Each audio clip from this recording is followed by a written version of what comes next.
Running for President of the United States is an extraordinary experience. New profound friendships are unquestionably the greatest reward. They will last a lifetime. And there were moments of laughter, such as when Ann got up from a collapsed stage in Dubuque, Iowa, dusted herself off, and later ad-libbed, "Well, I fell on the butt in Dubuque." There were times of exhilaration. Winning the Michigan primary, the state where I was raised and where my dad had served 3 terms as governor, was one of them. And then there were the inevitable lessons learned. My dad, George Romney, used to say of his 1968 presidential campaign that it was like a miniskirt, short and revealing. Mine was a little longer, but just as revealing. I've run for office 3 times, losing twice, winning once. Each time when the campaign was over, I felt that I hadn't done an adequate job communicating all that I had intended to say. Some of that is because debate answers are limited to 60 seconds. Ads are 30 seconds, and lengthy position papers are rarely read at all. This book gives me a chance to say more than I did during my campaign. That being said, my interest in writing the book goes back well before my political life. My career in the private sector exposed me to developments abroad and conditions at home that were deeply troubling. At the same time, I saw that most of us were not aware of the consequences of blithely continuing along our current course.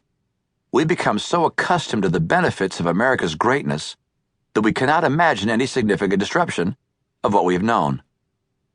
I was reminded of a book I had read when I was in France during the late 1960s.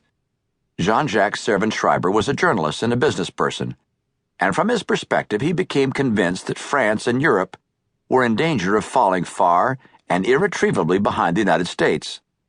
His book, The American Challenge, stirred his countrymen to action and helped to galvanize pan-European economic and political collaboration. While I'm sufficiently realistic to recognize that this volume is highly unlikely to have as great an impact as did his, it is my hope that it will affect the thinking and perspectives of those who read it.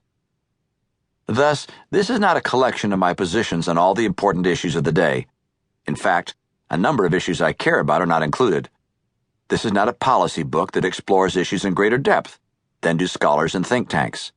I treat topics in a single chapter that others have made the subject of entire volumes. Nor is this an attack piece on all the policies of the Obama administration. Criticism is unavoidable, however, with policies which I believe are the most harmful to the future generations of America. This is a book about what I believe should be our primary national objective: to keep America strong and to preserve its place as the world's leading nation. And it describes the course I believe we must take to strengthen the nation in order to remain prosperous, secure, and free.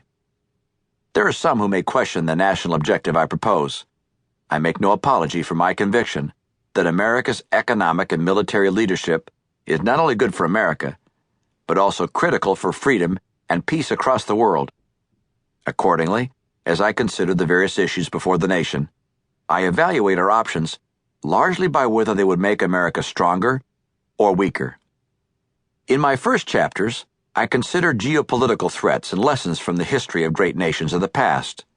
In subsequent chapters, I describe domestic challenges to our national strength and propose actions to overcome them. My final chapter is intended to provide a means for future Americans to gauge whether we have been successful in setting a course that will preserve America's greatness throughout the 21st century. It describes as well the source of my optimism for America's future. These are difficult times. Homes have lost value, nest eggs have been eroded, retirees have become anxious about their future, and millions upon millions of Americans are out of work. Inexcusable mistakes and failures precipitated the descent that has hurt so many people. But even as we endure the current shocks, we know that this will not go on forever.